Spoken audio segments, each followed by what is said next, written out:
ఆరాధన కొరకై మనం ఈ పరమగీతముల గ్రంథం మనం ధ్యానం చేస్తూ వస్తున్నాం. పోయిన ఆదివారం మనం కలుసుకున్నప్పుడు, పోయిన ఆదివారం నేను లేననుకుంటాను, అంతకుముందు ఆదివారం అనుకుంటాను, అంతకుముందు ఆదివారం మనం కలుసుకున్నప్పుడు ఈ 15వ వచనంలో నుండి నీవు సుందరివి, నీవు సుందరివి అనే మాటలను మనం చూస్తూ వచ్చాం. కాబట్టి అంతకుముందు మనం ఎవరము అంటే యెహెజ్కేలు గ్రంథం 16వ అధ్యాయంలో చూసాం, చూడని అసహ్యముగా నువ్వు ఉంటివి. వాటంతకుముందు మనం చూడటానికి అసహ్యకరంగా ఉన్నటువంటి మనలను ఆయన సౌందర్యవతులుగా మనల్ని చేశాడు. ఎలా చేశాడు అనే దాని గురించి మనం చూసాం. సుందరుడైన ఆ దేవుడు మన కొరకై కురీపిగా చేయబడటం ద్వారా మనకు ఆత్మీయ సౌందర్యం అనేది వచ్చింది అనే విషయాన్ని మనం అంతకుముందు వారం చూసాం.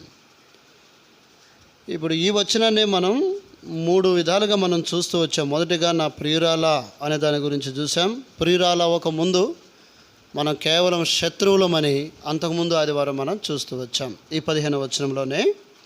ఆ తర్వాత రెండవ ఆదివారం మనం కలుసుకున్నప్పుడు నీవు సుందరివి, నీవు సుందరివి అనే విషయాన్ని మనం చూసాం. ఇప్పుడు 15వ వచనంలో 3వ భాగాన్ని మనం చూస్తే, నీ కన్నులు గువ్వ కండ్లు. నా ప్రియురాల నీవు సుందరివి, నీవు సుందరివి అని చెప్పినప్పుడు ఆయనకు ప్రియురాలుగా అవ్వటానికి, అంతేకాదు ఆయన చేత సుందరివి సుందరివి అని అనిపించుకోవడానికి అనేకమైన కారణాల్లో ఒక కారణాన్ని ఇక్కడ చెప్పాడు. ఏంటిది అంటే ఆమె కన్నులు. ఏంటి చెప్పండి? ఆమె కన్నులు. ఆమె కన్నులు. కాబట్టి ఆ కన్నులు ఏం కన్నులు అంటే నీ కన్నులు గువ్వ కండ్లు. కాబట్టి ఆమె అంత ప్రియురాలు అవటానికి, ఆమె అంత సౌందర్యవతిగా కనపడటానికి ప్రాముఖ్యంగా మొట్టమొదటిగా ఆయన వర్ణిస్తున్నటువంటి ఒక సౌందర్య కారణం ఏంటంటే ఆమె యొక్క కన్నులు. కన్నులు అన్నప్పుడు కన్నులు దేనికి సాదృశ్యం అంటే దృష్టికి, చూపుకి అది సాదృశ్యం. ఈరోజు గువ్వ కండ్లు అనేదాన్ని అనక ముందు ఈమె కన్నులు ఎటువంటివి, ఈమె దృష్టి ఎటువంటిది అనే దాని గురించి మనం ఆలోచిస్తే, పరిశుద్ధమైన బైబిల్ గ్రంథంలో ఒక సహోదరి గురించి రాయబడిన మాటను మనం చూస్తే, వారు 2 అక్క చెల్లెళ్ళు. ఆ 2 అక్క చెల్లెళ్ళు అయితే పెద్ద ఆమె కళ్ళు జబ్బు కండ్లు. ఏమి కళ్ళు చెప్పండి? జబ్బు కండ్లు. ఎవరు ఆమె చెప్పండి? లేయా. ఎక్కడుంది అది? ఎక్కడుంది ఆ సందర్భం? ఎక్కడుంది ఆ మాట? ఆదికాండం 29వ అధ్యాయం. ఆదికాండము 29వ అధ్యాయం.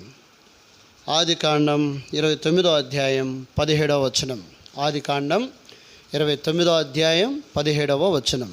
ఆదికాండం 29వ అధ్యాయం 17వ వచనం. లేయా జబ్బు కండ్లు కలది. జబ్బు కండ్లు. ఆ తర్వాత మార్కు సువార్త 7వ అధ్యాయం 21వ వచనంలో మత్సరము, హృదయంలో నుంచి వచ్చేటువంటి 13 రకాల పాపాల గురించి మాట్లాడుతూ వాటిలో ఒకటి మత్సరము అని రాసి మార్కు సువార్త 7వ అధ్యాయం 22వ వచనం 22వ వచనంలో నరహత్యలను, వ్యభిచారములను, లోభములను, చెడుతనములను, కృత్రిమమును, కామ వికారమును, తర్వాత మత్సరమును అని రాసి 3 అని రాసి కింద ఫుట్నోట్లో చెడ్డ కండ్లు. ఏంటి చెప్పండి? చెడ్డ కండ్లు. కాబట్టి జబ్బు కండ్లు, తర్వాత రెండవది ఏంటంటే చెడ్డ కండ్లు. జబ్బు కండ్లు, రెండవది చెడ్డ కండ్లు. కానీ అటువంటి కండ్లు ఇప్పుడు దేవుని దృష్టిలో ఎలా కనపడుతున్నాయంటే సౌందర్యవంతమైన కండ్లు. ఓ మాటలో చెప్పాలంటే గువ్వ కండ్లు. అలాగ మన కండ్లను మార్చివేసినందుకు గాను, మన దృష్టిని మార్చివేసినందుకు గాను ప్రభువుని మనం స్తుతించబద్ధులమై ఉంటున్నాం. సరే, ఇప్పుడు లేయా విషయంలో రాయబడిన మాటను మనం చూస్తాం. ఆమె గురించి రాయబడిన మాట, ఆమె ఏం కండ్లు గలది అంటే లేయా జబ్బు కండ్లు కలది. జబ్బు కండ్లు అని తెలుగులో ఉంది, కానీ ఇంగ్లీష్ బైబిల్లో ఏమని రాసి ఉంటుందంటే ఇక్కడ పొరలు కలిగిన కండ్లు. ఏం కండ్లు? పొరలు కలిగిన కండ్లు. అంటే ఆ ఆ కన్నులు ఉన్నాయి కానీ ఆ కన్నులకు ఏం కలిగినాయి చెప్పండి? పొరలు. ఒక మూసుకు అనమాట, వెయిల్ ఉంది ఆ కళ్ళకు, పొరలు కలిగి ఉంది. అంటే దృష్టి సరిగా కనబడటం లేదు. సత్యమైన వాటిని ఉన్నట్లుగా చూడటానికి కళ్ళైతే ఉన్నాయి కానీ ఆ కళ్ళకు ఏమైనాయి చెప్పండి? పొరలు అడ్డం పడి ఉన్నాయి. ఓ మాటలో చెప్పాలంటే ఈ చెయ్యి ఇట్లా అడ్డం పెట్టుకున్నావు అనుకో, కళ్ళు ఉన్నాయి కానీ, ఆ చేతుల వెనక కళ్ళు ఉన్నాయి కానీ ఈ చెయ్యి అవతలున్న విషయాలు మనకేం కాలేదు చెప్పండి? అర్థము కాలేదు, చూడలేం. కారణం ఏంటి అంటే కళ్ళు ఉండటానికైతే ఉన్నాయి కానీ ఆ దృశ్యమునకు మనకు మధ్య ఏం అడ్డం వచ్చింది చెప్పండి? ఈ పొర అడ్డం వచ్చింది, ఈ తెర అడ్డం వచ్చింది. ఆవిట లేయ కళ్ళు జబ్బు అన్నప్పుడు ఆ జబ్బు కళ్ళు అనే దాని గురించి ఇంగ్లీష్ బైబిల్ ఏమని ఉంటుందంటే క్లౌడీ లేదా క్లౌడెడ్ ఐస్ అని ఉంటుంది. అంటే మేఘావృతమైనటువంటి, మేఘములు కమ్మినటువంటి కళ్ళు అని దాని అర్థం. తెలుగులో పొరల చేత కప్పబడిన కళ్ళు అని అర్థం. పొరలు ఉన్నాయి. ఈ పొరలు కలిగినటువంటి ఈ కళ్ళు యాదృచ్ఛికం లేదంటే సత్యమైన విషయాలను, కాబట్టి యథార్థంగా ఉన్న విషయాలను అవి ఎంత మాత్రము జాలవు. అందుకనే మనకు తెలుసు బాగా సౌలు యొక్క జీవితాన్ని మనం చూస్తే చూడండి, అపోస్తలుల కార్యములు 9వ అధ్యాయంలో పౌలు సౌలుగా ఉన్నప్పుడు ఆయన పరిస్థితిని మనం జ్ఞాపకం చేసుకుంటే చూడండి, అపోస్తలుల కార్యములు 9వ అధ్యాయం రండి మనం చదువుతాం. 9వ అధ్యాయం 18వ వచనాన్ని మనం చదివితే, అపోస్తలుల కార్యములు 9వ అధ్యాయం 18వ వచనం. అపోస్తలుల కార్యములు 9వ అధ్యాయం 10వ వచనం. అప్పుడే అతని కన్నుల నుండి పొరల వంటివి రాలగా దృష్టి కలిగి. ఏమొచ్చిందంట సౌలుకి? ఇప్పుడు చెప్పండి, దృష్టి కలిగింది. అంటే అంతకుముందు దృష్టి లేదా? కళ్ళు లేవా? ఉన్నాయా లేవా? ఉన్నాయి. ఉండకపోతే గుర్రాలు ఎక్కి వాళ్ళని చంపడానికి ఎట్లా పోతున్నాడు కదా. తర్వాత ఇంకొక ఆయన స్టెఫనును చంపేటప్పుడు అక్కడే కూర్చొని ఆమోద ముద్ర వేసింది. ఎలాగ మరి కళ్ళు కనపడకపోతే? ఉన్నాయి, కళ్ళు ఉన్నాయి కానీ సత్యమును యథార్థతను చూసే విధంగా కళ్ళు లేవు. మరి ఏమైంది ఆ కళ్ళకు అంటే? పొరలు కలిగి ఉన్నాయి, అడ్డం పడతా ఉంది ఏదో. కాబట్టి అనేది మనకు జ్ఞాపకం చేయబడతా ఉంది. ఏంటిది అసలు? ఏం అడ్డం పడింది? ఏంటి మన దృష్టి సరిగా లేకపోవడం గల కారణం అంటే చదవండి, కొరింథీయులకు రాసిన 2వ పత్రిక, కొరింథీయులకు రాసిన 2వ పత్రిక 4వ అధ్యాయం. అపోస్తలుడైన పౌలు కొరింథీ సంఘమునకు రాసిన 2వ పత్రిక 4వ అధ్యాయం 4వ వచనం. 4వ వచనం. దేవుని స్వరూపి అయిన క్రీస్తు మహిమను కనబరుచు సువార్త ప్రకాశము వారికి ప్రకాశింపకుండు నిమిత్తము ఈ యుగ సంబంధమైన దేవత అవిశ్వాసులైన వారి మనోనేత్రములకు గుడ్డితనము కలుగజేసింది. విన్నారా ఈ మాట? కళ్ళు ఉన్నాయి కానీ వారి యొక్క మనోనేత్రములకు ఏం కలుగజేసిందంటే అది గుడ్డితనం. ఎవరు కలుగజేశారు ఇది? సాతానుడు మన నేత్రములకు గుడ్డితనం కలుగజేయటం ద్వారా, పొరల వంటివి అడ్డం పెట్టడం ద్వారా మనము సత్యమైన విషయాలను, నిజమైన వాటిని ఏం చేయలేకపోయాం చెప్పండి? చూడలేకపోయాం. ఇంతకు సాతానుడు మనకు అడ్డం పెట్టినటువంటి లేదంటే ఆ పొరలు ఏంటో తెలుసా? అవే 1వ యోహాను పత్రిక 2వ అధ్యాయం మనం చదువుతాం. ఏంటో పొరలు చూడండి. 1వ యోహాను పత్రిక రండి చదువుతాం. యోహాను రాసిన మొదటి పత్రిక 2వ అధ్యాయం 15వ వచనం 16వ వచనం. ఈ లోకమునైనను లోకములో ఉన్న వాటినైనను ప్రేమింపకుడి. ఎవడైనను లోకమును ప్రేమించిన ఎడల తండ్రి ప్రేమ వానిలో ఉండదు. లోకములో ఉన్నదంతయు అనగా శరీరాశయు, నేత్రాశయు, జీవపు డంబమును, ఇవి జాగ్రత్త గమనించారా? తండ్రి అంత దూరానుంటే మనం ఇక్కడుంటే మనకు మధ్యలో ఉన్నవి ఏంటవి? శరీరాశ, రెండవది నేత్రాశ, మూడవది ఏంటి చెప్పండి? జీవపు డంబము. కాబట్టి ఈ పొరలు అవే. సాతానుడు మనం నిజమైన వాటిని చూడకుండా, సత్యమైన వాటిని ఎరగకుండా, మనము కాబట్టి గుడ్డితనంలోనికి వెళ్ళిపోవడానికి, మన దృష్టి సరిగా లేకపోవడానికి వాడు కలిగించే పొరలు ఏంటంటే ఇవే. ఏంటది? శరీరాశ, నేత్రాశ, మూడవది ఏంటి? జీవపు డంబము. ఓ మాటలో చెప్పాలంటే ఈ 3 తండ్రి వలన కలిగినవి కావు, అంటే అవి సాతానుడి వలన కలిగినవి. అవి ఏంటవి అంటే ఒక్క మాటలో చెప్పాలంటే అవే దేవునికి వ్యతిరేకమైన కార్యములు, పనులు, దేవునికి వ్యతిరేకమైనవి. అందుకనే ఎవడైతే లోకమును ప్రేమిస్తాడో వాడు దేవునికి ఏమవుతాడు చెప్పండి? శత్రువు అవుతాడు. శత్రువు అయ్యాడు అంటే అర్థం ఏంటి చెప్పండి? ఆయనకి ఇష్టం లేనివి చేస్తున్నాము అని అర్థం. శత్రువు అంటే అర్థం ఏంటంటే వారికి ఇష్టం లేని మనం చేయటమో, మనకిష్టం లేని వాళ్ళు చేయటమో, దాన్ని బట్టే కదా మరి శత్రుత్వం వచ్చేది. కాబట్టి ఇవే వాడు మధ్యలో అడ్డం తీసుకొచ్చి పెట్టాడు. కన్నులకు కరెక్ట్గా సత్యానికి మధ్యలో పొరలంటే ఇవే అడ్డం పెట్టాడు. ఇవి ఎంతగా ప్రబలనియో అంతగా మనం సత్యమును ఏం చేయలేకపోయాం చెప్పండి? గ్రహించలేకపోయాం. అందుకనే ఈ అపోస్తలుడైన పౌలు విషయంలోనే సౌలుగా ఉన్నప్పుడు చూస్తే ఈ గురుడితనమును బట్టి, పొరలైన కళ్ళకు ఉన్న కారణాన్ని బట్టి అతని జీవితం ఎలా ఉండిందో ఒకప్పుడు చూడండి. కొన్ని మీకు జ్ఞాపకం చేస్తాను. రోమిలకు రాసిన పత్రిక, పొరలైన కన్నులకున్న కారణాన ఈ పొరలను బట్టి ఆయన దృష్టి ఒకప్పుడు ఎలా ఉంది అనే దాని గురించి మనం ఆలోచిస్తే, ఆయన జీవితం ఎలా ఉంది అనే దాని గురించి మనం ఆలోచిస్తే, రోమిలకు రాసిన పత్రిక 7వ అధ్యాయంలో మనకు బాగా పరిచయమైన వాక్య భాగాలే మనం చదువుతాం. 7వ అధ్యాయం 15వ వచనం చదువుతాం. 7వ అధ్యాయం 15వ వచనం, ఏలయనగా నేను చేయునది నేను ఎరుగను. విన్నారా ఈ మాట? గురిడ్డివాడు యథార్థమైన సత్యముగా నిజముగా ఉన్న వాటిని ఏం చేయలేడు చెప్పండి? చూడలేడు. ఇప్పుడు ఇక్కడ నేను చేయనది నేను ఎరుగను అంటున్నాడంటే ఏమైపోయినాడు చెప్పండి? అతడు గురిడ్డివాడై పోయినట్లు. నేను ఎరుగను. తర్వాత నేను ఇచ్చయించునది చేయక ద్వేషించునది చేయుచున్నాను. ఆ తర్వాత మనం చదువుదాం 18, 19 వచనాలు కూడా. 18 వచనం, నా యందు అనగా నా శరీరమందు మంచిది ఏదియో నివసింపదని నేను ఎరుగుదును, మేలైనది చేయవలనను కోరిక నాకు కలుగుచున్నది కానీ దాన్ని చేయుట నాకు కలగటలేదు. 19వ వచనం కూడా, నేను చేయగోరు మేలు చేయక చెయ్యగోరని కీడునే చేయుచున్నాను. 24వ వచనం అందరం కలిసి చదువుదాం. 24వ వచనం అందరం కలిసి చదువుదాం. అయ్యో నేనెంత దౌర్భాగ్యుడను, ఇట్టి మరణమునకు లోనగు శరీరము నుండి నన్నెవడు విడిపించును. విన్నారా ఈ మాట?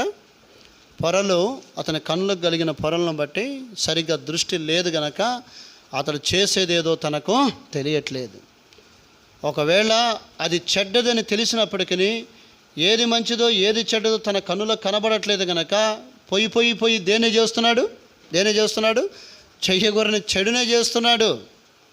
కారణం ఏంటంటే అతని మనోనేత్రాలు లేకపోతే అతని నేత్రములకు పొరలు, గురిటితనం ఇది కలగజేసింది ఎవరంటే అపవాది, శత్రువు, ఈ యుగ సంబంధమైన దేవత. అందుకనే సరే, ఇంకా మనకు తెలుసు ఈ సందర్భాలు ఎన్నో. ఆదికాండం 3వ అధ్యాయంలో కూడా వారి కన్నులు తెరవబడినని రాయబడింది, కానీ అక్కడ వాస్తవానికి వారి మనోనేత్రాలు ఆ క్షణంలోనే ఏమైపోయినాయి చెప్పండి? మూయబడెను. వారి మనోనేత్రాలు మూయబడ్డాయి, భౌతికపరమైన కన్నులు మాత్రం ఏమయ్యాయి చెప్పండి? తెరవబడ్డాయి. అది మంచిదేనా? మరి మంచిదేనా? ఏమైంది మరి? దాని పర్యవసానం ఏంటి? ఆ తోట నుండి వారు ఏం చేయబడ్డారు చెప్పండి? ఆదామవ్వలు తోరివేయబడుతూ వచ్చారు. కాబట్టి అపోస్తలుడైన పౌలు సౌలుగా ఉన్నప్పుడు అతడు మొదటిగా అందుకే ఆ స్థితిని బట్టి అంటున్నాడు, అయ్యో నేనెంత చెప్పండి, ఎవరు? దౌర్భాగ్యుడను నేను. అంటే భాగ్యవంతుని కాదు నేను. ఎవరిని మరి? నేను దౌర్భాగ్యుడను, ధన్యుడను కాదు నేను. మరెవరిని? శాపగ్రస్తుడను అనేటువంటి మాట ఆయన పలుకుతున్నట్లు మనం చూస్తాం. అంతేకాదు ఇంకో మాట కూడా అన్నాడు ఆయన. ఏమంటున్నాడంటే, ఇట్టి పరిస్థితి నుండి నన్ను ఎవడు ఏం చేయగలడు? ఇట్టి పరిస్థితి నుంచి నన్ను ఎవడు విడిపింపగలడు అంటే అర్థం ఏంటి? నన్ను నేను ఏం చేయలేకపోతున్నాను చెప్పండి? విడిపించుకొన జాలక ఉన్నాను, నా వల్ల కావట్లేదు. కాబట్టి నన్ను ఎవడు విడిపించును అని ఎవరి కోసమో ఎదురు చూస్తున్నాడు. ఎవరు చెప్పండి? అపోస్తలుడైన పౌలు సౌలుగా ఉన్నప్పుడు. ప్రభు స్తోత్రం. ఒక దినం రానే వచ్చింది అతని జీవితంలో. అపోస్తల కార్యము 9వ అధ్యాయంలో మనం చదువుతాం. ఆ మాట చదువుదాం రండి. అపోస్తల కార్యములు 9వ అధ్యాయం. అపోస్తల కార్యములు 9వ అధ్యాయం 18వ వచనం. 18వ వచనం, అప్పుడే అతని కన్నుల నుండి పొరల వంటివి రాలగా, ఇప్పుడు ఏమైందండి చెప్పండి, దృష్టి కలిగి లేచి బాప్తిసం పొందాడు. తర్వాత ఆహారం పుచ్చుకొని ఏం చేశాడు చెప్పండి, బలపరచబడ్డాడు. ఇప్పుడు ఇలాంటి నిస్సహాయ పరిస్థితిలో ఉన్నప్పుడు కాబట్టి దేవుడే అతన్ని ఏం చేశాడు చెప్పండి, దేవుడు అతన్ని దృష్టించాడు, అతనికి దృష్టి కలుగజేశాడు. అతనికి కన్నులకున్న పొరలు ఏం చేశాడు చెప్పండి, రాలగొట్టేశాడు. సరే, ఒకటి అతని కన్నులకు పొరలు కలగటం ద్వారా ఒకటి అతను దౌర్భాగ్యకరమైన స్థితిలోనికి వెళ్ళిపోయినట్లు మనం చూస్తాం. ఆ తర్వాత 7వ అధ్యాయం చూడండి, అపోస్తల కార్యములు 7వ అధ్యాయం 58వ వచనం. అపోస్తల కార్యములు 7వ అధ్యాయం 58. పట్టణపు వెలుపలికి అతన్ని వెళ్ళగొట్టి రాళ్ళు రువి చంపిరి. సాక్షులు సౌలు అని ఒక యవ్వనుని పాదముల యొద్ద తమ వస్త్రములు పెట్టిరి. 60వ వచనం చివరి భాగం, సౌలు అతని చావునకు సమ్మతించెను. విన్నారా ఈ మాట? రెండవది, ఒక వ్యక్తి యొక్క చావుకు ఇతను ఆమోద ముద్ర వేస్తున్నట్లు మనం చూస్తున్నాం. అతను ఏమైనా చచ్చిపోయిన ఆయన, దొంగ, నరహంత కూడా చచ్చిపోయిన ఆయన. ఇంతకు అసలు ఆయన ఎవరు చెప్పండి? ఎవరు చచ్చిపోయింది అక్కడ? ఎవరు? స్టెఫను. ఎవరు? స్టెఫను అంటే ఎవరు? యేసు ప్రభు వారి యొక్క శిష్యులలో సెకండ్ జనరేషన్. కాబట్టి మొదటి 12 మంది గాక ఆ తర్వాత ఉన్న వారిలో ఒకడు.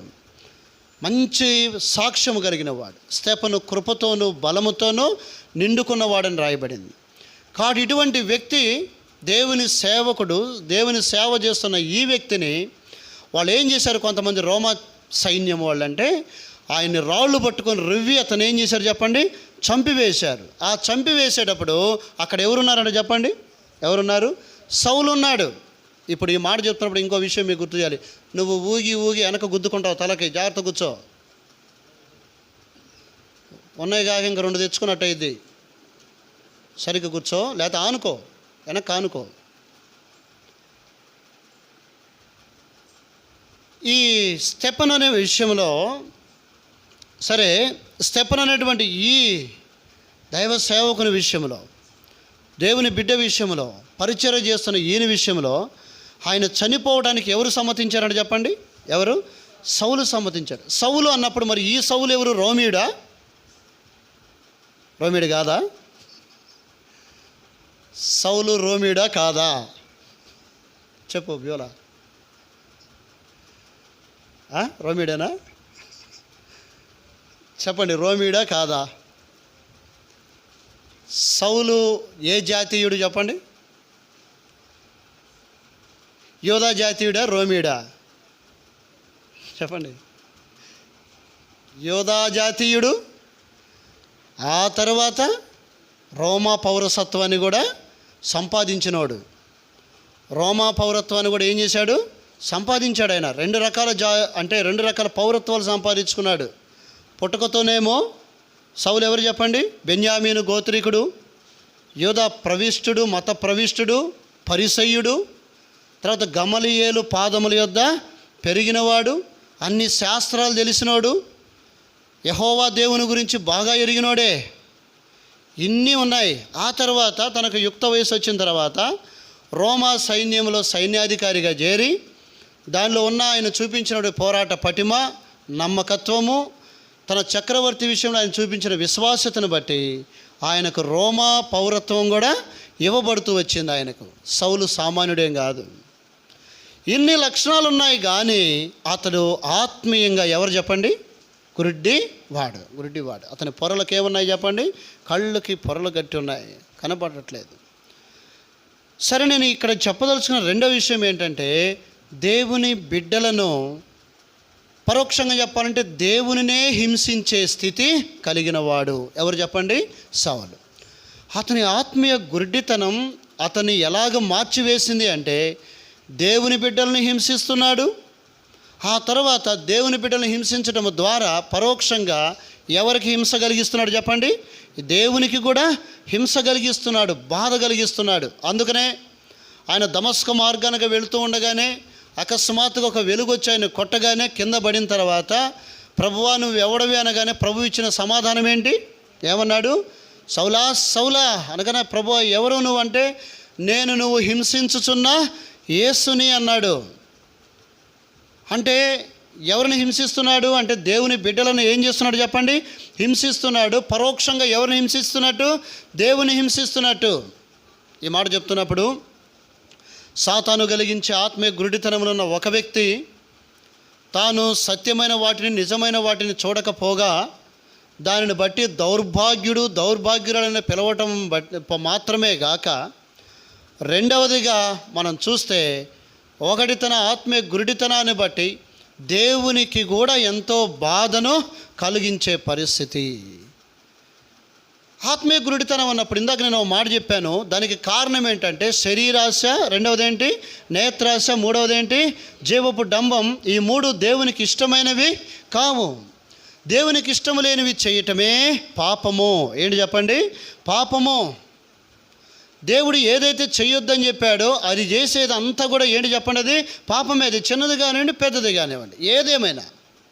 కొంతమంది ఏమనుకుంటారంటే, వాళ్ళు చేసినంత పెద్ద పాపం నేను చేయట్లేదులే, ఏదో చిన్నదే కదా, కొంచెమే కదా అని అనుకుంటారు.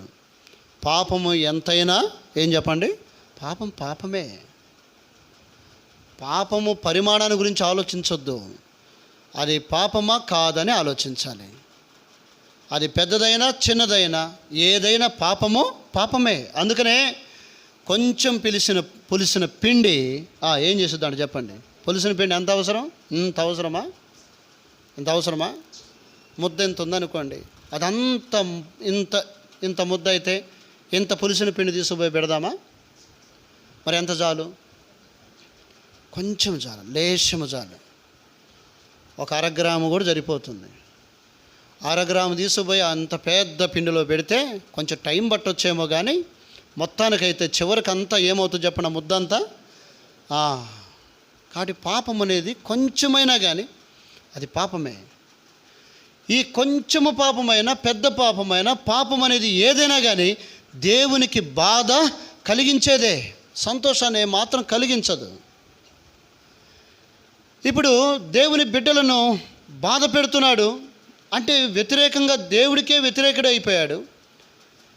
ఇది పాపము అనేది దేవుని వాక్యం సెలవిస్తూ ఉండగా, కాబట్టి దేవుని మనస్సు ఎంతో ఈ పాపమును బట్టి గాయపరచబడుతూ వచ్చింది. అందుకని ఆయన అన్నాడు, ఆయన కింద పడ్డప్పుడు గుర్రం వేయించి ఏమన్నాడు?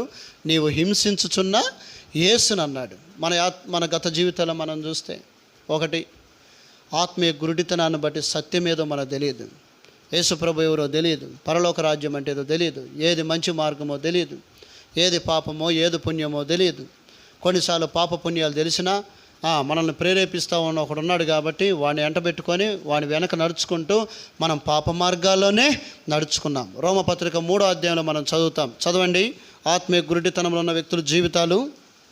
రోమిలకు రాసిన పత్రిక 3వ అధ్యాయం, రోమిలకు రాసిన పత్రిక 3వ అధ్యాయం రండి, మనం చదువుతాం 12వ వచనం నుండి.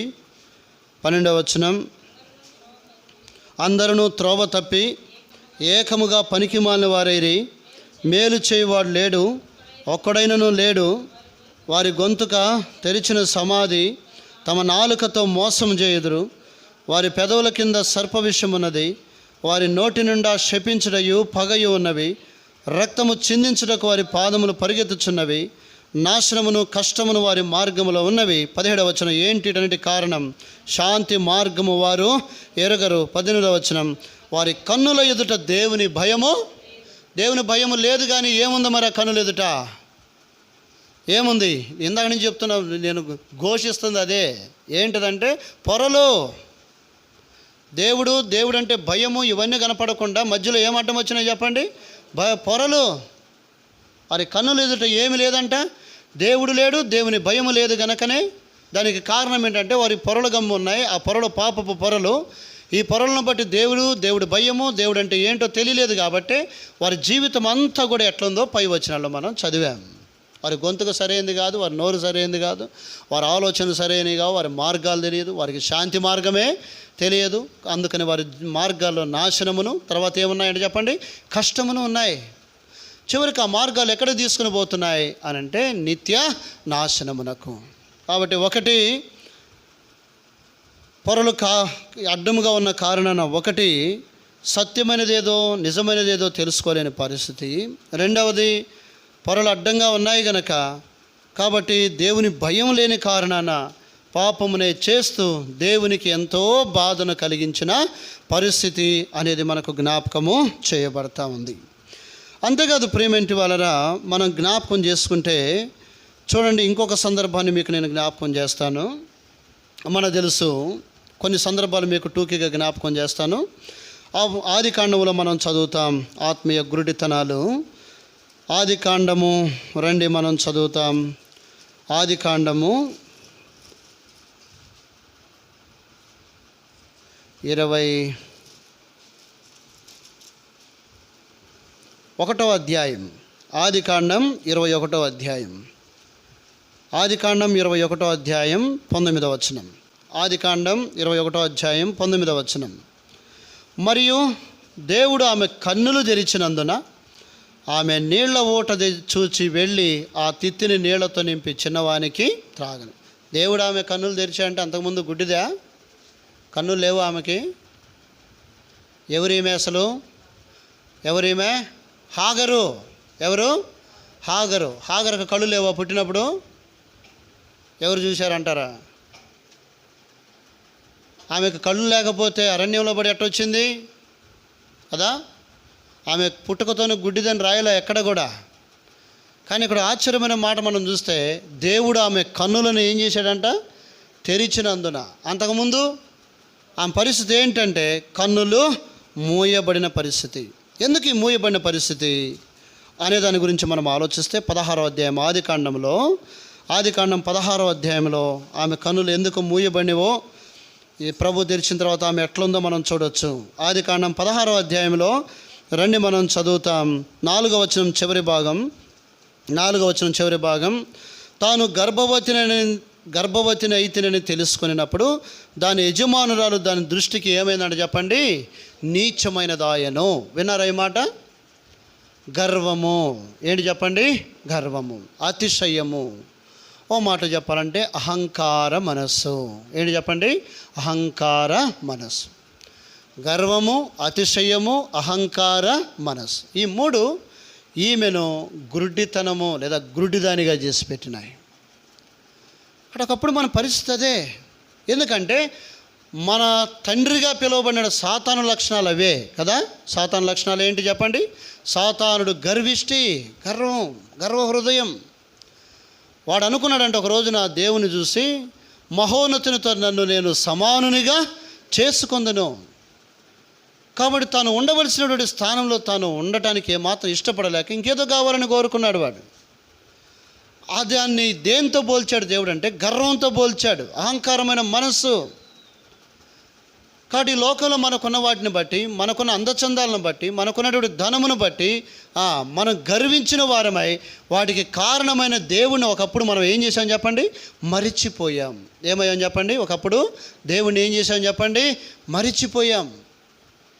మనకున్న అందచందాలను బట్టి, మనకున్నటువంటి భాగ్యమును బట్టి, దేవుడు మనకు ఉచితంగా ఇచ్చిన ప్రతి ఈవిని బట్టి, వనరులను బట్టి మనం దేవుణ్ణే మర్చిపోయాం. కారణం ఏంటంటే మన హృదయం ఏమేం చెప్పండి? గర్వ హృదయం. గురుడివారి పరిస్థితులు ఒకప్పుడు అయ్యే. ఆత్మీయ గురుడితనం ఇక్కడ చూస్తున్నాం. ఈమె ఏం చేసిందంటే ఈమె తన యజమానురాలు తన దృష్టికి ఏమైపోయిందంటే చెప్పండి? నీచమైంది. అందుకనే ప్రభు ఆమె కన్నులు తెరుస్తానికి ఒక మాట అడిగాడు. చూడండి 16వ అధ్యాయం, ఆది కాండం 16వ అధ్యాయం రండి, మనం చదువుతాం. ఆది కాండం 16వ అధ్యాయం. ఆమె కన్నులు తెరవజేయట కొరకు ఒక మాటను అడిగాడు దేవుడు ఆమెను. చూడండి 8వ వచనం, 16వ అధ్యాయం 8వ వచనం. శారయి దాసివైన హాగరు, జాగ్రత్త వినండి మాట, కన్నులు వెలిగిస్తడానికి ప్రయత్నం చేస్తున్నాడు. ఎక్కడ నుండి వచ్చితివి? నువ్వు ఎక్కడికి వెళుతున్నావు? ఎక్కడి నుంచి వస్తున్నాడో తెలియదు ఆయనకు. కానీ ఏం చెప్పాలనుకుంటున్నాడు? హాగరు, ఒకప్పుడు నీ పరిస్థితి ఏంటి, నువ్వెవరు అసలు అనే దాని గురించి గుర్తు చేస్తూ ఉన్నాడు. సరే, నా తలంపు ఇప్పుడు ఏంటంటే ఇక్కడ ఆత్మీయ గురుడితనంలో ఉన్నటువంటి వ్యక్తి దేవుణ్ణి మరిచిపోయే స్వభావం కలిగిన వాడు. దేవుడు ఉన్నాడో లేడో కూడా సరిగ్గా గ్రహించే పరిస్థితి లేనివాడు. అందుకనే ఒక గర్విష్ఠిని మనం చూస్తాం బైబిల్లో. వాడు ఏం చేశాడు తెలుసా? ఆ సంవత్సరం పంట బాగా పండిన తర్వాత ఆ పంటను తీసుకుని వచ్చి ఆ రాత్రి చెప్పుకుంటున్నాడు, ఏమని? నా ప్రాణమా, తినుము, త్రాగుము, సంతోషించము, అనేక సంవత్సరములకు అవసరమైన ఆహారము నీ కొరకై నేను సిద్ధపరిచాను. అందుకనే వాడిని ఏమన్నాడు దేవుడు చెప్పండి? వెర్రివాడా. కాబట్టి ఆత్మీయ గర్వం ఒకప్పుడు దేవుడే వీటన్నిటికీ మూలమని గ్రహించలేని స్థితి. ఓ మాటలో చెప్పాలంటే, ఈరోజు నేను ఏమై ఉన్నాను, ఏమి అనుభవిస్తున్నానో దీనికి అంతటికి కారణం నా దేవుడు అనేటువంటి గ్రహింపు లేని పరిస్థితిని ఒకప్పుడు మనం కలిగి ఉన్నాం. అది కనుక ఒకవేళ గ్రహింపు కలిగి ఉంటే మనం ఒకప్పుడు దేవునికి కృతజ్ఞతమై ఉండేవాళ్ళం. కృతజ్ఞత కలిగిన వారి యొక్క మొదటి లక్షణం ఏంటంటే దేవుడు చెప్పిన మాటకు అప్పుడే విధేయత చూపేవారు. నేను మళ్ళీ చెప్తున్నాను చూడండి, ఈ మూడో విషయం నేను మళ్ళీ చెప్తున్నాను, ఎందుకంటే కొంతమంది సరిగ్గా వినలేదని నాకు అర్థమైంది. మళ్ళీ చెప్తున్నాను చూడండి. మూడో విషయం ఏంటి అంటే, ఒకప్పుడు మనం ఎటువంటి వారం అంటే దేవుడు అనేది మనం సరిగా ఎరుగని వారం. దేవుడు అనేది మనం సరిగా ఎరుగుంటే మనం ఆయన విషయంలో కృతజ్ఞత కలిగి ఉంటాం. కృతజ్ఞత కలిగి ఉన్నాము అంటానికి రుజువు ఏంటంటే ఆయన ఏం చెప్తే దాని ప్రకారము ఏం చేసి ఉండేవారం, ఒకప్పుడు నడుచుకుని ఉండేవాళ్ళం. ఒకప్పుడు మనకు ఆ పరిస్థితి లేదు, ఆయన చెప్పిన మాట మనం వినలేదు. అదే కదా ఆజ్ఞ అతిక్రమము. ఏంటి చెప్పండి? పాపం అంది అదే కదా ఆజ్ఞ అతిక్రమం. పాపం అంటే ఆజ్ఞ అంటే దేవుడు చెప్పింది, దేవుడు చెప్పిన మాట ఎందుకు వినలేదు వాళ్ళంటే దేవుడు అంటే అంత కృతజ్ఞత వారికి లేదని దాని అర్థం.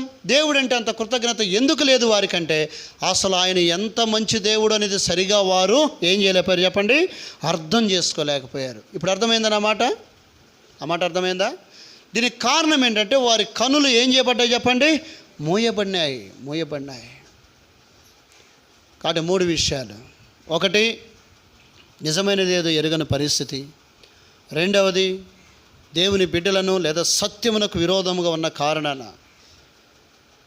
కాబట్టి దేవునికి విరోధమైన పరిస్థితి, ఆయన మనస్సును మాటిమాటికి మన పాప అపరాధ దోషములను బట్టి గాయపరచబడిన అనుభవం. మూడవది చూస్తూ వస్తున్నాం, దేవుని ఎడల కృతజ్ఞత లేని పరిస్థితి. కారణం దేవుడు ఆయన శక్తిని సరిగా ఎరుగని పరిస్థితి. దానికి కారణం ఏంటంటే మన ఆత్మీయ మనోనేత్రాలు ఏం చేయబడ్డాయి చెప్పండి, గుడ్డితనం, పొరలు గమ్ముతూ వచ్చాయి. ఈ మూడు కారణములను బట్టి ప్రియమైనవారు మనకు ప్రాప్తించినటువంటి అంతిమ స్థితి ఏంటి అంటే ఈ గుడ్డితనం మనల్ని ఎక్కడ తీసుకుని వెళ్ళిందంటే నిత్యమైన కటిక చీకటిలోనికి మనలను తీసుకుని పోయింది. కాబట్టి ఇంకక్కడ ఏం కనపడదు ఇంకక్కడ వెలుగే, దేవుని వాక్యం రాయబడిన మాట, వెలుగే చీకటిగా కలిగిన స్థలం అంట. ఏంటి చెప్పండి? నేను ఇప్పుడు ఏం చెప్పాను? వెలుగే చీకటిగా కలిగిన స్థలం. ఊహించారు ఎప్పుడైనాది? వెలుగే చీకటిగా కలిగిందంటే అసలు అక్కడ వెలుగు అనేది లేశము కూడా లేదని అర్థం. ఆ స్థితికి మనల్ని తీసుకుని వెళ్ళింది. అది ఏంటో కాదు, మరేంటో కాదు, అది నరకమే, అగ్నిగుండమే. ఇటువంటి దయనీయమైన పరిస్థితిలో మనం ఉన్నప్పుడు ఆనాడు సౌలు ఆత్మీయ గురుడితనంలో ఉండి నిజమేదో ఎరుగని పరిస్థితిలో ఉండి, రెండవది దేవుని బిడ్డలను దేవుని హింసిస్తూ ఉన్న పరిస్థితిలో ఉండి, మూడవది దేవుడంటే ఏమాత్రం కృతజ్ఞత లేకుండా ఆయన మాటలు ఏమాత్రం బేఖాతరు చేయకుండా ఉన్నటువంటి పరిస్థితులు ఉన్న సౌలును దేవుడు ఒక దినాన ఏం చేశాడు చెప్పండి, దర్శించాడు. రండి చదువుకుంటాం. అపోస్తలుల కార్యములు 9వ అధ్యాయం. అపోస్తలుల కార్యములు 9వ అధ్యాయం. అపోస్తలుల కార్యములు 9వ అధ్యాయం. మీకు సవివరంగా అర్థం కావాలనే నేను మాటికి దాన్ని మరల చెప్పాల్సి వస్తూ ఉంది కనుక గ్రహించండి. అపోస్తలుల కార్యములు 9వ అధ్యాయం. రండి మనం చదువుతాం మొదటి వచనం నుండి. అపోస్తలుల కార్యములు 9వ అధ్యాయం మొదటి వచనం నుండి. సౌలు ఇంకను ప్రభు యొక్క శిష్యులను బెదిరించుటయు హత్య చేయుటను తనకు ప్రాణాధారమైనట్టు ప్రధాన యాజకుని యొద్దకు వెళ్ళి ఈ మార్గమందున్న పురుషులనైనను స్త్రీలనైనను కనుగొనిన ఎడల వారిని బంధించి యెరూషలేమునకు తీసుకుని వచ్చుటకు దమస్కులోని సమాజముల వారికి పత్రికలు ఇమ్మని అడిగాను. కాబట్టి తన ఎదుట ఉన్నటువంటి మార్గమే సరి అయినదిగా ఆయనకు కనబడుతూ ఉంది. ఆత్మీయ గురుడితనంలో ఉన్నటువంటి వ్యక్తులకు ఉండే ఇంకొక లక్షణం ఏంటంటే వారు అనుకున్నదే సరి అయిన మార్గం. తాము పట్టుకున్న కుందేలుకి చెప్పండి ఎన్ని కాళ్ళు? 3 కాళ్ళు, ఇంకంతే. నువ్వు 4 అన్నా ఒప్పుకోరు వాళ్ళు. మా ఊరిలో ఒక ఆయన ఉండేవాడు. ఆయన ఎట్లాంటి వాడు అంటే ఆయన నేను బాగా దోస్తుగా ఉండేవాడు. నాకంటే వయసులో చాలా పెద్దవాడు, కానీ మేమిద్దరం సాయంత్రం పూట పిచ్చపాటి మాట్లాడుకుంటూ బయట కూర్చున్నాను కుర్చీలు వేసుకొని. ఆయన జపాన్ దగ్గర నుంచి మొదలు పెట్టుకొని ఆస్ట్రేలియా దగ్గర పోయి, తర్వాత అమెరికా దగ్గర పోయి, చివరికి ఇండియాకి వచ్చేసరికి వాళ్ళ ఆవిడ పిలిచేది, అజీ జల్దీ ఆవ్ ఖానా ఖాయింగే అని పిలిచేది. అప్పుడు లేచిపోయేవాడు. అప్పటికి 9:30 అయ్యేది అప్పటికి. కాబట్టి ఈలోపు జరిగే సంభాషణలు ఏంటంటే, ఆయన ఒక మాట చెబుతాడు. ఏమని అంటాడంటే, ఏదో ఒక మాట అంటాడు, మనం ఏదో ఒకటి అంటాము. అయిన తర్వాత నేను అంటాను 3 3 9 అన్నాను అనుకోండి. నా మాట అర్థమైందా? 3 3 అదే కాదు, నేను ఊరికి చెప్తున్నాను మీకు అర్థం కావాలని. 3 3 9 అంకులు అని నేనంటే, ఆయన మొట్టమొదటిగా అనే మాట ఏంటంటే, నై నై నై వయసా నై. అట్లా కాదు, మరేంటి 3 3 9 అంటాడు. అప్పుడు ఆయన ఏమంటాడు? 3 3 9 అని నేను అంది, కానీ ఆయన ఏమంటాడు మొదట? అట్లా కాదు అని చివరికి ఏమంటాడు? మళ్ళీ 3 3 9 అంటాడు. మళ్ళీ ఏదైనా అంతే ఆయనతో. అంటే అర్థం ఏంటంటే, ముందు అసలు మన మాట అనేది ఆయన ఏం చేయడు చెప్పండి, ఒప్పుకోడు. ఆయన చెప్పిందే మనం వినాలా. కొంతమంది ఇట్టేటోళ్ళు కూడా ఉంటారు, మనం చెప్పేది అసలు తీసుకోరు వాళ్ళు, వాళ్ళ బాధే వాళ్ళది. అట్టేటోళ్ళని ఏం చేయాలంటే గమ్ముని వింటమే. నేను ఎందుకు ఈ మాట చెప్తున్నానంటే, వారికి ఒక మార్గం ఉంటుంది. ఆ మార్గం వాళ్ళ దృష్టిలో ఎలా ఉంటుంది చెప్పండి? సరి అయినగా కనపడుతుంది. అది బయట వాళ్ళకి సరిగ్గా కనపడకపోవచ్చు, కానీ వారికి మాత్రం ఎలా ఉంటుంది చెప్పండి? సరిగ్గానే కనపడుతూ ఉంటుంది. మేము నడిచేది సరిగ్గానే ఉంటుంది, మేము పోయేది కరెక్టే అంటారు. ఒకవేళ అట్లా కాదని మనం అన్నామనుకో, నీకేం తెలుసు అని వితండవాదానికి దిగుతారు. మనం తట్టుకోలేము ఆ వితండవాదానికి. అందుకని గమ్ముగానే ఉండాలి. 1 2 సార్లు చెప్పాలి. ఆ తర్వాత నా పద్ధతి అదే, ఓసారి చెప్తాను, 2 సార్లు చెప్తాను. వింటే దేవునికి స్తోత్రం, లేకపోతే వారికి స్తోత్రం. ఎవరికి స్తోత్రం? వాళ్ళకే స్తోత్రం. ఏం చేయగలం? కాబట్టి ఆత్మీయ గురుడితనంలో ఉన్న వ్యక్తుల పరిస్థితి ఎలా ఉంటుందంటే, తమ ఎదుటిగా కనబడే మార్గం ఒకటి ఉంటుంది, వాళ్ళ సొంత మార్గం. అది ఆ మార్గం వాళ్ళకి ఎట్లా కనపడుతుంటుంది చెప్పండి? సరి అయినదిగా కనబడుతుంది. కానీ దేవుని వాక్యం ఏం చెప్పిందో తెలుసా? అది ఒకని ఎదుట సరి అయినదిగా కనబడే మార్గము కలదు, తుదకు అది ఎక్కడ తీసుకుని పోయింది చెప్పండి? మరణమునకు దారి తీయను. ఇప్పుడు ఈయనకి అట్లనే ఉంది. ఇప్పుడు అపోస్తలుడైన పౌలు సౌలుగా ఉన్నప్పుడు మరి ఏం చేశాడు? ఆ మార్గంలో పోతా ఉన్నాడు. ప్రభు స్తోత్రం, దేవుడు ఆయన వదిలిపెట్టలేదు. 9వ అధ్యాయంలో మనం చదువుతాం, 3వ వచనంలో, అతడు ప్రయాణము చేయొచ్చు దమస్కు దగ్గరకు వచ్చినప్పుడు ఏం జరిగిందంట? అకస్మాత్తుగా ఆకాశం నుండి ఒక వెలుగు అతని చుట్టూ ఏమైందండి చెప్పండి? ఎక్కడి నుంచి వచ్చింది ఈ వెలుగు? ఎక్కడి నుంచి వచ్చింది ఈ వెలుగు? ఏంటి వెలుగు? ఏంటి వెలుగు? ఏంటి వెలుగు? ప్రభు అయిన యేసుక్రీస్తు వారే ఈ వెలుగు. ఆయనే నిజమైన వెలుగు. రెండవది, ఆ వెలుగు అన్నప్పుడు ఏంటి ఆ వెలుగు అంటే, ఆయన యొక్క మెల్లనైన శ్రేష్టమైన మధుర స్వరమే. ఏంటి చెప్పండి? ఆ వెలుగేంటి? ఆయన మెల్లనైన శ్రేష్టమైన మధుర స్వరము. కాబట్టి సౌలును చుట్టూ ఆవరించింది. అది సౌలు మీద ప్రకాశించింది ఆ వెలుగు. అది ఎక్కడి నుంచి వచ్చిందంటే, భూమిలో నుంచి రాలేదు, లేకపోతే ప్యారలల్గా రాలేదు, లేకపోతే సమాంతరంగా రాలేదు. అది ఎక్కడి నుంచి వచ్చింది ఆ వెలుగు?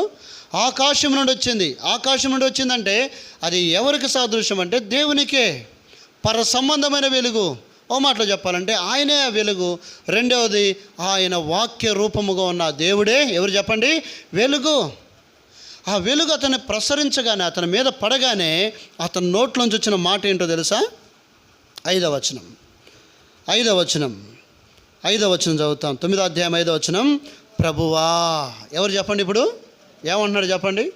ఆ వెలుగు అతని మీద పడగానే అతని నోట్లోంచి వచ్చిన మాట ఏంటి చెప్పండి? ప్రభువా. ఒకప్పుడు ఈ మాట పలకగలిగాడా? పలకలా.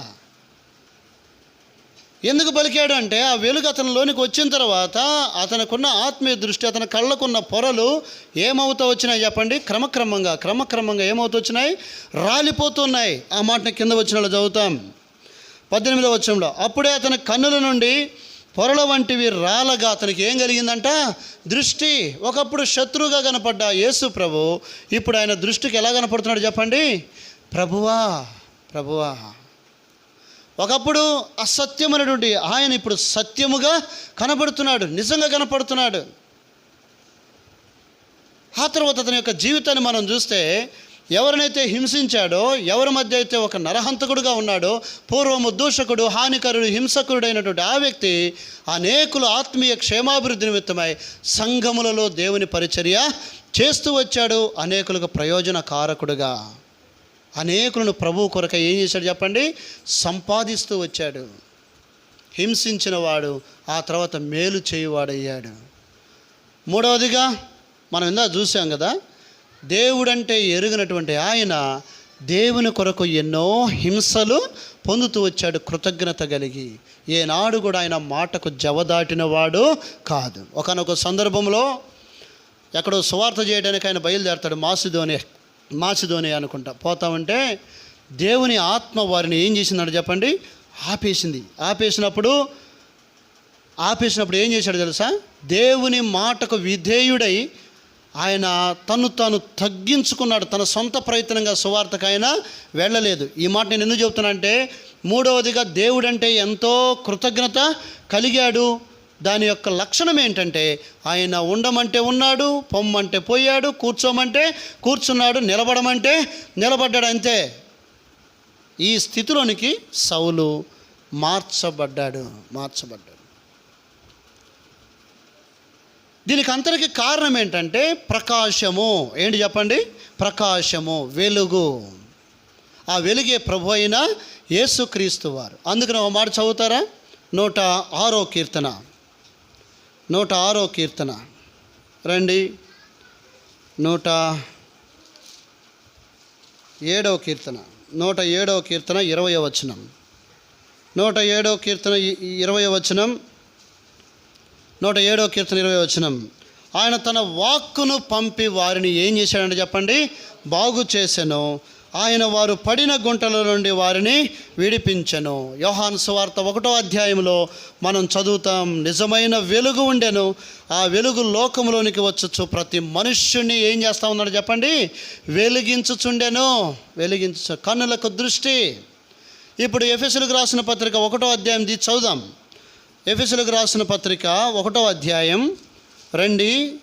ఎఫెసీయులకు రాసిన పత్రిక 1వ అధ్యాయం 17వ వచనం. అపోస్తలుడైన పౌలు ఇచ్చిన సాక్ష్యం. ఎఫెసీయులకు రాసిన పత్రిక 1వ అధ్యాయం 17వ వచనం. మరియు మీ మనోనేత్రములు వెలిగింపబడినందున. విన్నారా ఈ మాట? విన్నారా? చాలు. ఇప్పుడు ఏమైందంటే చెప్పండి? మీ మనోనేత్రాలు వెలిగింపబడ్డాయి. వినండి, కూర్చున్న వాళ్ళు. ఒకప్పుడు మనోనేత్రాలు ఆత్మీయ గురుడితనం కలిగి ఉన్న కారణాన ఒకటి నిజమైనది ఏదో ఎరగలేకపోయాం. రెండవది దేవుని మన జీవితాన్ని బట్టి ఎంతో హింస పెట్టాం, బాధ పెట్టాం. మూడవది ఆయనకు లోబడిన వారము కాదు, ఆయనంటే కృతజ్ఞత లేని వారం కాదు. కారణం ఏంటంటే మన మనోనేత్రాలు ఏమైపోయినాయి చెప్పండి? గురుడితనం పొరల వంటివి ఉంటూ వచ్చాయి. అలాగైతే ఆనాడు సౌలును దర్శించినటువంటి దేవుడు నీ యొక్క నా యొక్క వ్యక్తిగత జీవితంలో ఆత్మీయ గురుడితనం చేత మనం పడి ఉన్నప్పుడు నిత్య నాశనమే, చీకటి, అంధకారమే మనకు గతి అయి ఉండగా ఆ సువార్త ప్రకాశము, కొరింథీయులకు రాసిన 2వ పత్రిక 4వ అధ్యాయం ఇందాక మనం చదివిన మాట 4, 5, 6 వచనాల్లో సువార్త ప్రకాశము మన పైన వెలిగింపబడడం ద్వారా, ప్రసరించడం ద్వారా ఆ సువార్త వెలుగు మన హృదయంలోనికి వచ్చి మనం పాపులమని మన నోటితోనే మనల్ని ఏం చేసింది చెప్పండి? ఆ వెలుగు ఒప్పింప చేసింది. 90వ కీర్తన 6వ వచనం ప్రకారం నీ ముఖకాంతిలో మా రహస్య పాపములు కనబడుచున్నవి. ఎప్పుడైతే మనం పాపులమని గ్రహించామో, నేను చేస్తున్నటువంటిది తప్పని మనకు తెలిసిందో, అప్పుడు పలికాం ఏమని? ప్రభువా, పాపినైన నన్ను ఏం చేయాలి? కరుణించని పలకగలిగాం. ఇలా పలికినప్పుడు మన కళ్ళుకున్నటువంటి పొరలు వంటివన్నీ కూడా ఏమైపోయినాయి చెప్పండి? రాలిపోయినాయి. రాలిపోయినాయా? రాలినాయా పొరలు? ఇప్పుడు బాగా కనపడుతున్నాడా యేసయ్య? ఇంకేమైనా అడ్డం ఉన్నాయా? ఆచార వ్యవహారాలు, సంప్రదాయాలు, కట్టుబాట్లు, లోక సంబంధమైన ఆశలు, ఇంకా శరీరాశలు, నేత్రాశలు, జీవపు డంబాలు, ఇట్లాంటివి ఏమైనా ఉన్నాయా? ఇంకా అవి లేకపోతే మంచిదే. ఆ పొరల వంటివి ఏమైపోయినాయి చెప్పండి? రాల్చబడ్డాయి, రాలిపోయినాయి. ఆ తర్వాత ఏం జరిగింది? అపోస్తలుడైన పౌలు వలనే ఏం జరిగిందంట? అతని పొరల వంటివి రాలగా అతనికి మొదటగా దృష్టి కలిగింది. రెండవది అతనికి బాప్తిస్మము పొందాడు. బాప్తిస్మం ఎప్పుడు పొందాలా? బాప్తిస్మం? పొరల వంటివి రాలితే అప్పుడేం కావాలా? బాప్తిస్మం పొంది ఆ తర్వాత మూడవది ఏం జరిగిందంట? ఆహారము పుచ్చుకొని ఏం చేశాడంట ఆయన? ఎక్కడ దొరుకుతుంది ఆహారం? ఎక్కడ దొరికింది ఆహారం? నా మాటలు అర్థమవుతున్నాయా?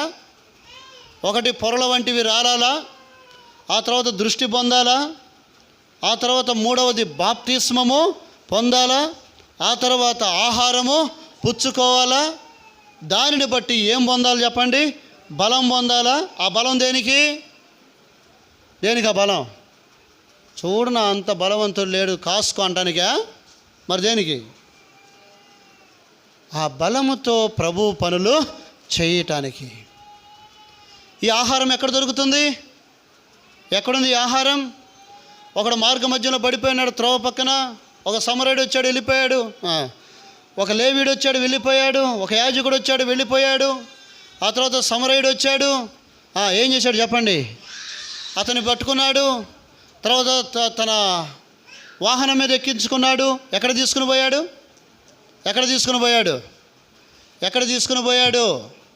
చెప్పాలి. ఎక్కడ తీసుకుపోయాడు? పూటకోళ్ళ వాని ఇంటికి తీసుకుపోయాడు. ఏంటది పూటకోళ్ళ వానిల్లు? పూటకోళ్ళ వానిల్లు అంటే ఏంటి? కొంతమంది చెబుతున్నారులే. నేను ఎందుకు మరలాడుతున్నా అంటే కొంతమంది చెప్పటంలా, ఎందుకంటే వాళ్ళు ట్రాన్స్లో ఉన్నారు, ఇంకా మత్తులు వదల్లా. పూటకోళ్ళ వాని ఇల్లు అంటే ఏంటి?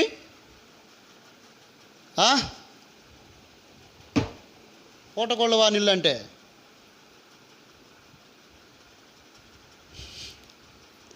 దేవుని మందిరం. తర్వాత ఏమిచ్చాడు? 2 దేనారాలు. ఏంటి 2 దేనారాలు? విన్నా, ఇంతకుముందు ఇక్కడికి వచ్చినప్పుడు కూడా చెప్పాను నేను. అవి 2 దేనారాలు ఇచ్చాడు. 2ని ప్రత్యేకంగా చెప్పాడు. ఆ 2 దేనారాలు ఖర్చు పెట్టమని కూడా చెప్పాడు. ఇప్పుడు చెప్పండి ఏంటో ఆ 2 దేనారాలు? పూటకోళ్ళ వాని ఇంట్లో నువ్వు ఆహారం తినాలంటే నీకేం అవసరం? దేవుని వాక్యమే కదా ఆహారం అంటే. ఆహారం అంటే ఏంటి?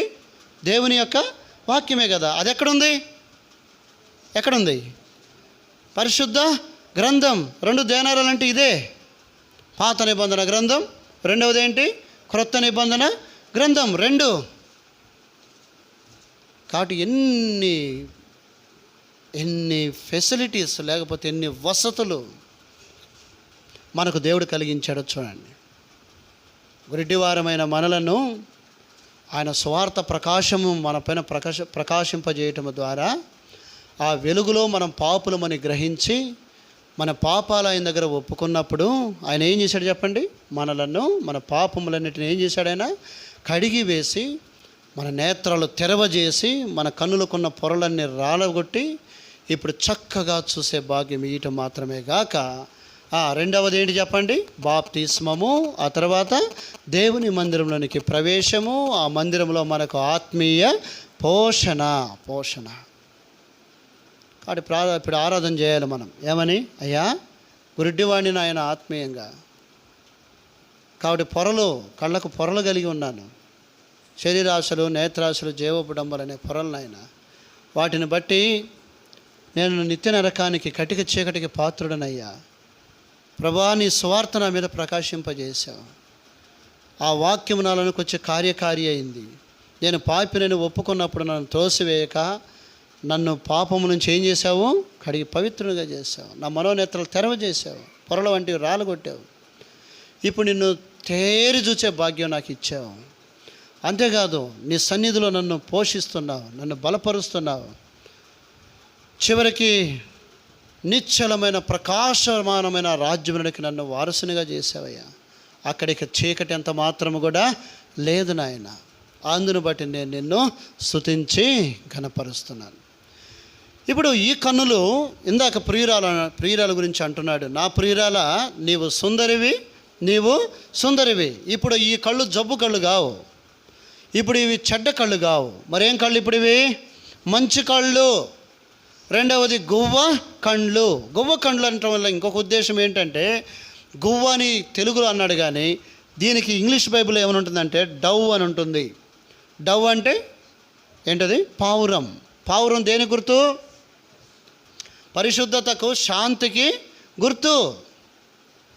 కాబట్టి పరిశుద్ధమైన చూపులు. ఇప్పుడు దృష్టి ఎలా ఉంది చెప్పండి? మన దృష్టి ఎలా ఉంది? ఒకప్పుడు పాపపు దృష్టి, ఒకప్పుడు అత్యాశ కొరకైన దృష్టి, ఒకప్పుడు దురాశ కొరకైన దృష్టి. అయితే ఇప్పుడు ఈ దృష్టి ఎలాంటి దృష్టి? ఇప్పుడు పవిత్రమైన దృష్టి, పరిశుద్ధమైనటువంటి దృష్టి. అంతేకాదు ఈ దృష్టి ఇప్పుడు ఎవరి మీద?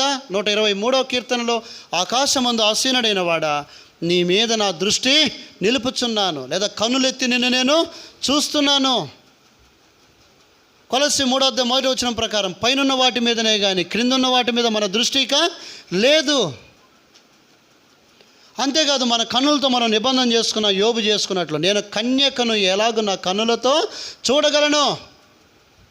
కాబట్టి అపవిత్రమైన చూడని దృష్టిది. ఇప్పుడు ఒకవేళ అపవిత్రమైన ఏమైనా చూడాలనే ప్రయత్నం చేసినా మన వల్ల అయ్యే పని కాదు.